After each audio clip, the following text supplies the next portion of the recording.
Warum hat er hier überhaupt Bremsen? Rückrollsicherung. Das ist die Rückrollsicherung. Das ist das, was bei den anderen immer die Rückrollsicherung heißt. Das ist hier, das ist Dann rollt er einfach langsam zurück. du kannst nur alleine, wenn du zurückfällst, der hält dich so fest.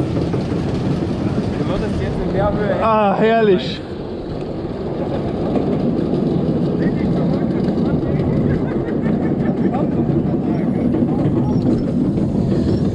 Hoch die Hände, Wochenende!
Ja.